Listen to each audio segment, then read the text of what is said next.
Hello everyone, मैं हूं राजीव श्रीवास्तव और आप देख रहे हैं सीमा एजुटेक। और चलिए बात करते हैं आज liability to pay GST under section 9 of subsection C GST act 2017। Goods और services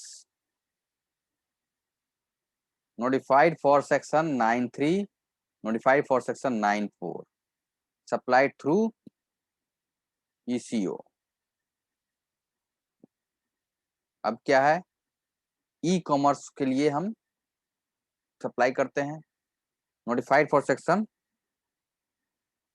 9(3), liability to pay GST is on recipient under RCM section 9 subsection 3।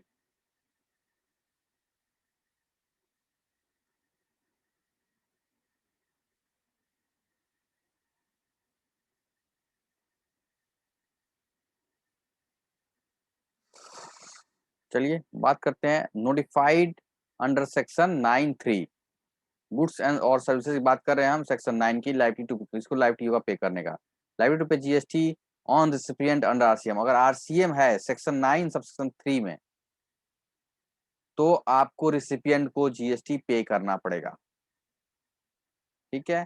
Exception क्या है, how ever in case of the transactions of goods by vessels from outside India to India where both supplier and the recipient are located outside India, liability to pay GST is on importer of such goods.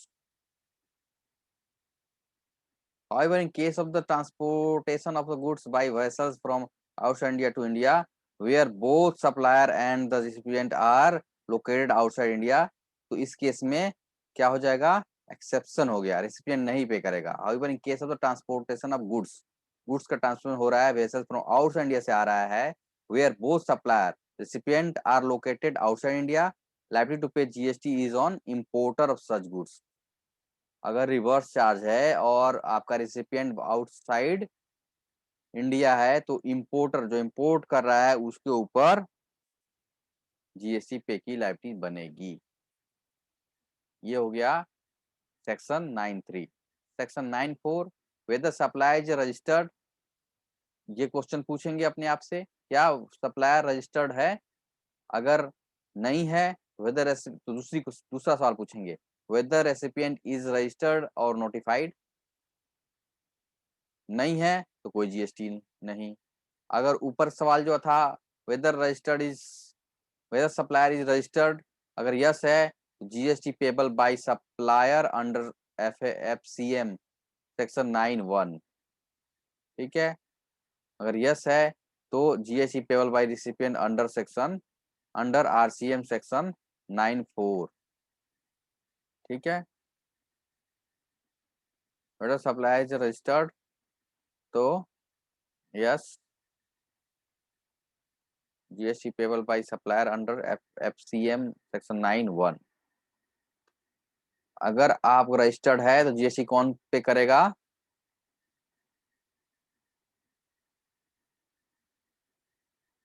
जो forward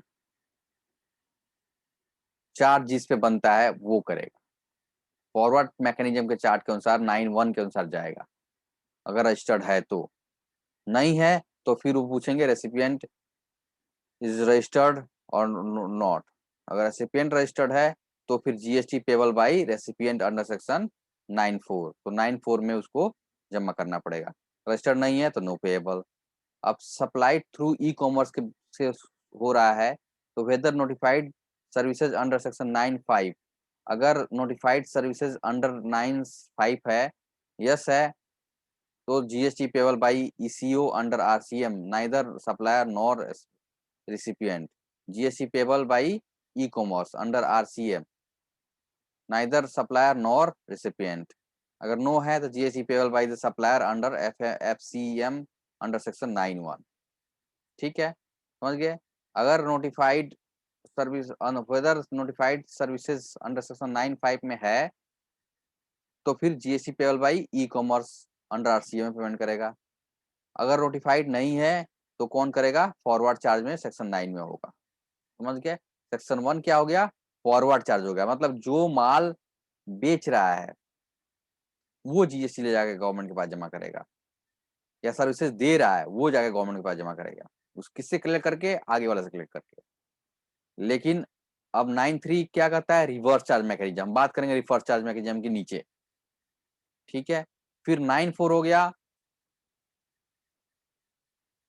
कि आपका supplier registered है या नहीं है, अगर registered है तो फॉरवर्ड चार्ज में कहाँ करेगा, 9(1) में। अगर सप्लायर रजिस्टर्ड नहीं है तो फिर जो रिसीट कर रहा है, जो रिसिपिएंट है, वो क्या रजिस्टर्ड है, अगर वो रजिस्टर्ड है तो GST payable by RCM basis पे रिसिपिएंट करेगा। अगर वो भी रजिस्टर्ड नहीं है तो जीएसटी वो भी नहीं पे करेगा। ई कॉमर्स का है तो ई कॉमर्स अगर नोटिफाइड गुड्स है, नोटिफाइड सर्विसेज है अंडर सेक्शन 9(5) में, तो आरसीएम के तहत ईसीओ पे करेगा। अगर नहीं है तो फॉरवर्ड चार्ज में वो पे करेगा।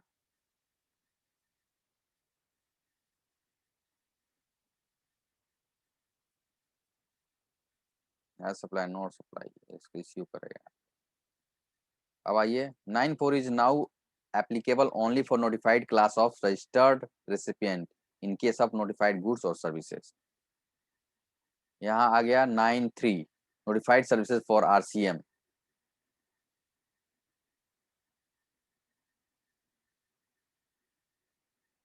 एस, ये शॉर्ट फॉर्म यहाँ पे याद करने के लिए रखा गया है, SIR, sir, CG, got, salad, इसका शॉर्ट फॉर्म बनाया गया है ताकि आपको याद रहे। Security lending as per SBI, SEBI, sorry, securities lending as per SBI, SEBI borrower of securities liable to pay से, जो बोरोअर होगा, अगर सेबी के तहत कोई लैंडिंग हो रही है तो जो बोरोअर होगा, बोरोअर ही आपको जीएसटी पे करेगा। Importer of services by a person other than non taxable recipient, unregistered individual, government और trust importing the goods other than for its further supply in the business, तो कौन करेगा, इंपोर्टर करेगा by a person other than non taxable recipient अगर है तो। आर कौन का, renting a motor vehicle by a person other than those body incorporate, कोई बॉडी कॉर्पोरेट है, बॉडी इनकॉर्पोरेशन नहीं है तो वो कौन करेगा, रिसिपिएंट करेगा, या रिवर्स चार्ज लगेगा। कॉपीराइट के केस में अगर कॉपीराइट ट्रांसफर हो रहा है तो यहाँ भी रेसिपिएंट करेगा। जीटीए के केस में other than unregistered person HUF कर रहा है, यानी कि जीटीए अगर रजिस्टर्ड पर्सन कर रहा है तो जो उसको सर्विसेज जिसके लिए कर रहा है वो देगा। गवर्नमेंट लोकल सर्विसेज है तो भी आपको रिवर्स चार्ज होगा, रिसिपिएंट ऑफ सर्विसेज वो करेगी। Overseeing committee services to RBI relating to the structure तो वो भी करेगा। Transfer right to use any person और promoters in relation to development rights, ये सब राइट्स जो ट्रांसफर होते हैं वो सब भी रिसिपिएंट करेगा। स्पॉन्सरशिप सर्विसेज के केस में भी करेगा।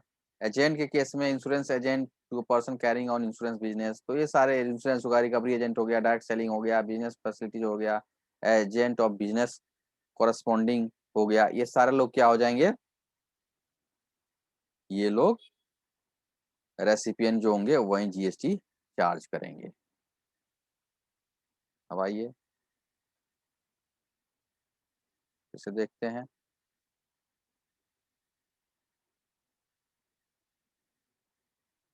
तो हम फिर से शेयर कर रहा हूँ।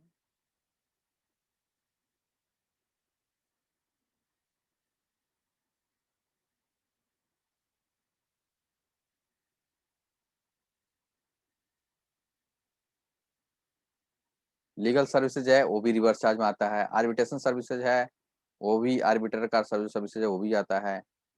Security services by a person other than body corporate और any registered person other than the government local authorities agency who got registered only to deduct TDS, a person obtaining the composition scheme।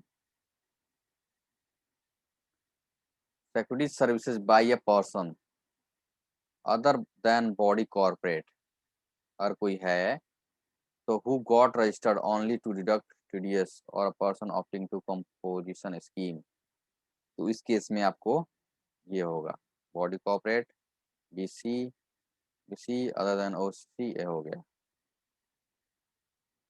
Forward charges इसमें होगा, body corporate है तो any person को, अगर वो supplier body corporate है तो forward charge होगा। अगर अदर देन बॉडी कॉर्पोरेट है, अनरजिस्टर्ड करता है तो भी फॉरवर्ड चार्ज होगा। अदर देन BC हो गया, रजिस्टर्ड कंपोजिशन स्कीम होगा तो भी फॉरवर्ड चार्ज में लगेगा, फॉरवर्ड चार्ज मैकेनिज्म होगा। अदर देन BC है, रजिस्टर्ड है रिसिपिएंट तो भी फॉरवर्ड चार्ज में होगा। अदर देन BC है, रजिस्टर्ड अदर देन अबव है तो RCM में होगा। तो ये जरा समझने की कोशिश कीजिए। कोई बॉडी कॉर्पोरेट मतलब हो गया जो कि कंपनी हो गई। अदर देन बॉडी कॉर्पोरेट हो गया जैसे इंडिविजुअल कोई हो गया, वो हो गया। तो इसका मतलब क्या हुआ, इस टेबल को फिर से समझते हैं। अगर सप्लायर, यहाँ सप्लायर लिखा गया है, जो सप्लायर है वो बॉडी कॉर्पोरेट है, अगर वो सप्लाई कर रहा है किसको, एनी पर्सन को, तो उसमें फॉरवर्ड चार्ज होगा, किसी में भी रिवर्स चार्ज नहीं लगेगा।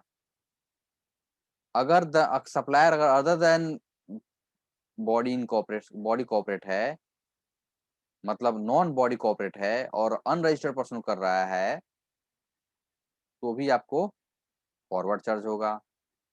अदर देन BC है और वो अगला जो है कंपोजिशन स्कीम में रजिस्टर्ड है तो भी हो जाएगा। तो ये सारे केसेस होंगे। लास्ट में जो होगा अदर देन वो रजिस्टर्ड अदर देन एबव ऊपर से किसी तरफ में नहीं आएगा तो वो रिवर्स चार्ज में आ जाएगा। अपना रजिस्टर्ड नहीं है या, तो यहाँ पे ये हो जाएगा। अब आइए इस चीज को समझते हैं। Purchase by recipient person from unregistered person, invert supplies of promoters and builders. Invert supplies की बात कर रहे हैं।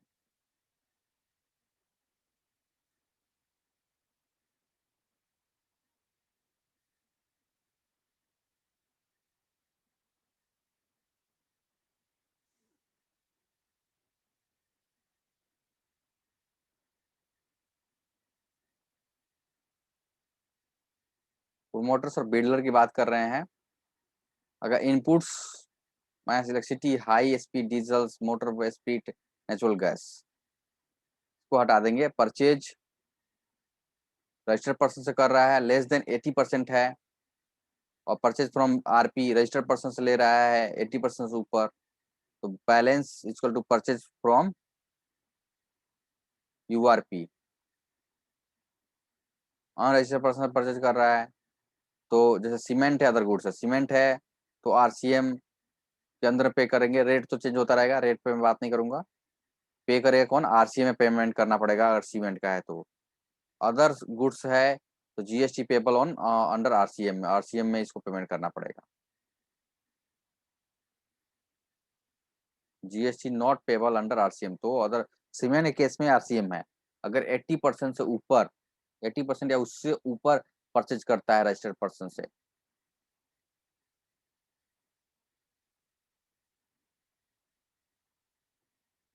तो ये केस होगा।